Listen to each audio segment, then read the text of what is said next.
So, I want to speak to you today about architecture, but not what it is, more what it can be. Because architecture is important, right? I mean, we all use it. We're using it right now. And we love it when it goes well, but we hate it when it doesn't work. So I thought it'd be useful to start with an example of what I consider good architecture to be. And to do that, we need to start with this man, the late Cedric Price. Now, in the 1970s, he was approached by an affluent, middle-aged couple who asked him to design their dream home.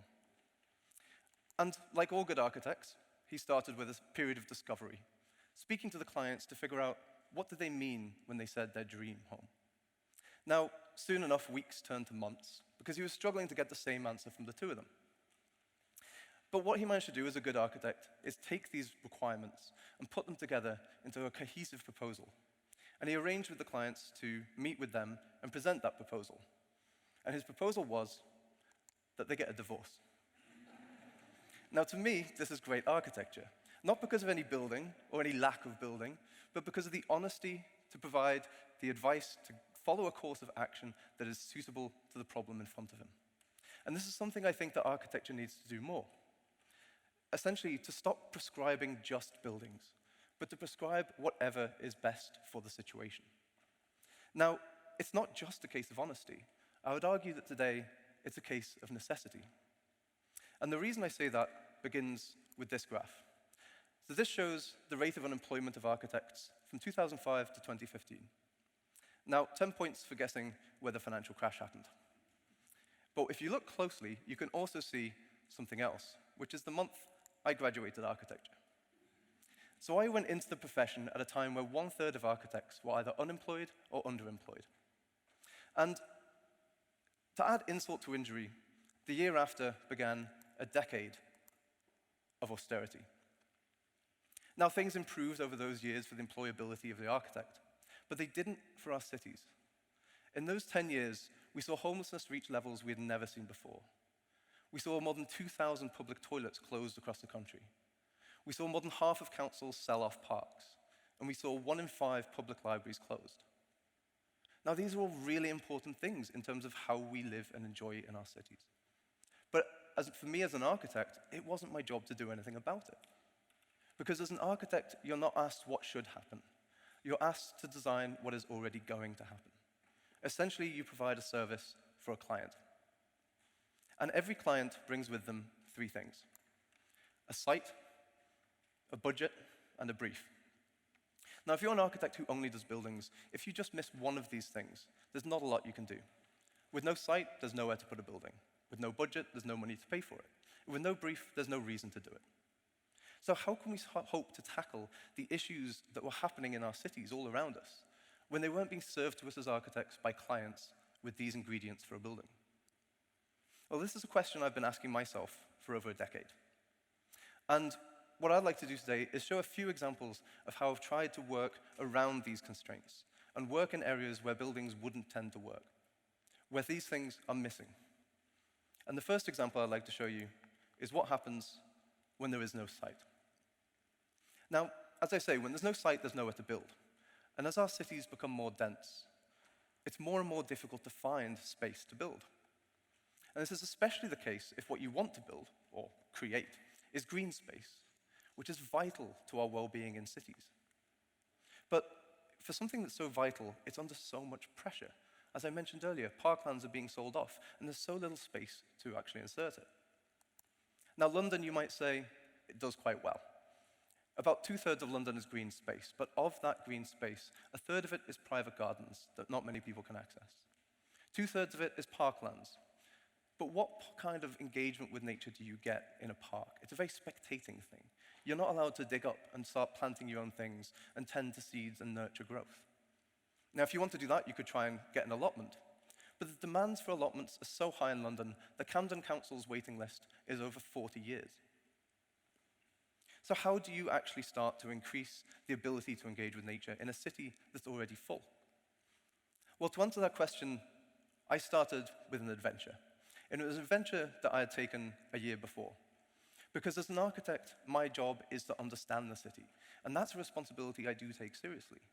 And so that's why, a year before, I'd spoken to 2 urban explorers and tried to explore an area of the city that not many people get to see.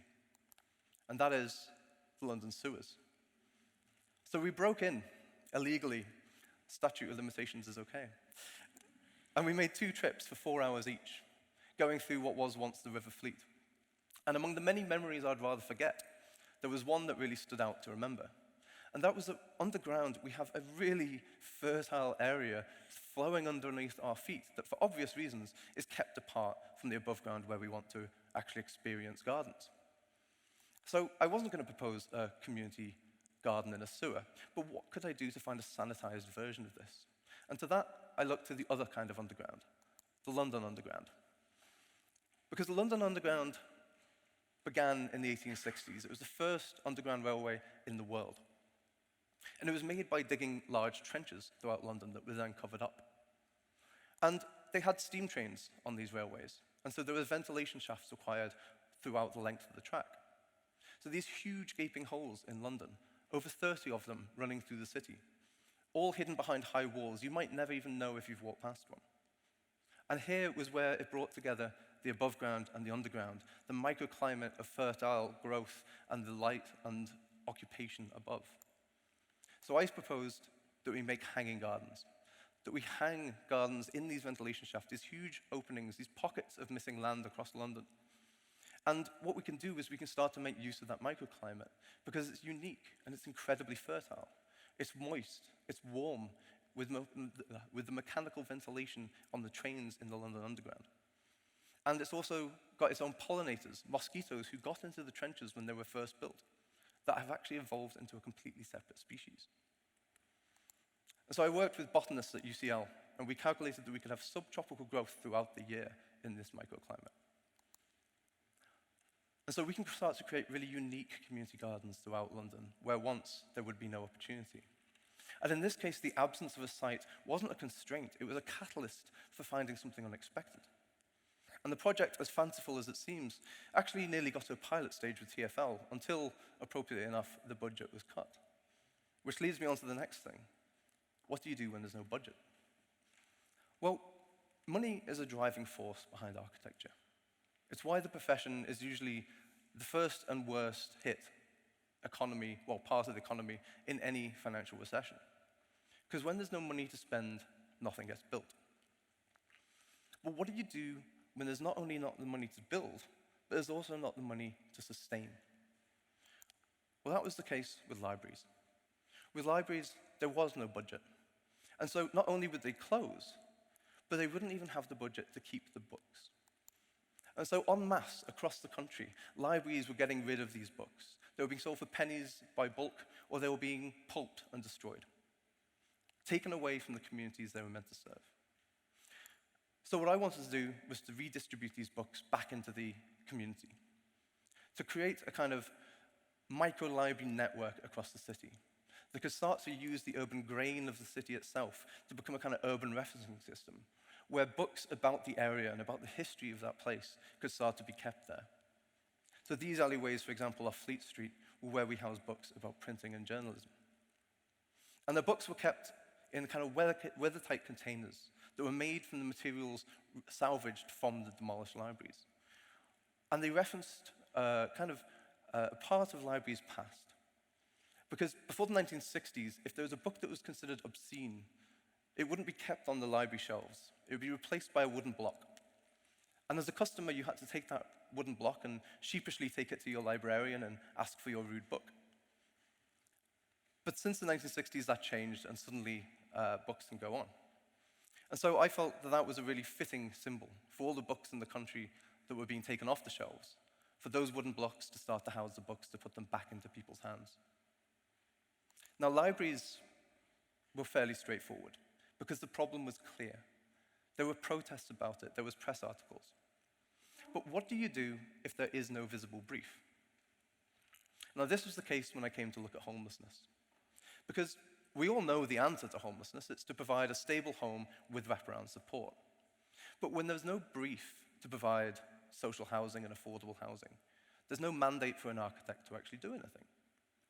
So could we start to find other ways to intervene, start to use the expertise and skills of an architectural training to find new ways to actually help with people? And the only way to do that is to understand what their pain points actually are. And so this is something I wanted to do. So I spent a year going around the country speaking to hundreds of people who are either going through homelessness or had gone through it. And this is what I found. First of all, was the sheer scale. 1 in 200 people in the UK today face some form of homelessness. Now, we tend to think of rough sleepers, but actually the vast majority of people are facing situations where they may have a roof over their head, but they don't have stability. If you're sofa surfing, you're moving incredibly frequently. If you're in temporary accommodation, you can be asked to move with as little as 24 hours notice. And so, when you face those things, the implications are severe. The average age of death of a rough sleeper in the UK today is just 44 years old. That's lower than any life expectancy of a nation in the world. And the reasons for homelessness are not what we think. Most people tend to think it's mental health or substance abuse. But actually, the vast majority of people who face homelessness for the first time have no history of these things. They're fully capable of recovery if given the right support at an early stage. So what was the problem? Well, this is what I found. That when you lose your home, you not only lose your shelter, you lose an address. And an address was a piece of information invented in the late 18th century, brought into the UK to describe a location. But these days, it's shifted. It's now a de facto form of ID. And so what essentially you end up doing is losing your home, you lose your identity. And with it, you lose access to all the fundamental building blocks of a healthy, independent life. Essentially, you get cut off from support at the time you need it most, because of the very reason you need it. So what I did is I created a secure digital database to take address data from existing sources, whether long-term vacant homes, council-owned properties, buildings in construction, and take that address data and allow people who are facing the instability of homelessness to borrow that address. And because it's done in a secure way, it means that that person can start to use it to access services. Everything from accessing post to library cards, benefits, bank accounts, employment, healthcare, even just avoiding stigma. Now, Proxy Address is currently live. It's live in London, and we're helping lots of people already. One of the first people we helped was a guy who had been sleeping rough for 3 years. Within a month of getting his Proxy Address, he had opened a bank account, found a job, gotten a flat, and just recently I heard he's actually moving flat to be closer to work because he's got a promotion. Now, one of the most recent cases we had was a victim of domestic abuse. It's very hard to escape that situation because when you do leave that situation, you're basically told you don't have what you need to start again. So we were able to help this woman set up a new life, and she can be safe in the knowledge that the address that's stored on those services doesn't disclose her actual location. So to come back to the original question, why architecture needs to change? Well, if the last 18 months have shown us anything, it's that we need to be able to adapt to external circumstances. And if our cities are going to actually be inclusive and accessible for everyone, I think we need to adapt as well. Because today's problems don't follow professional boundaries. And so, in my mind, I don't think we should either. Thank you.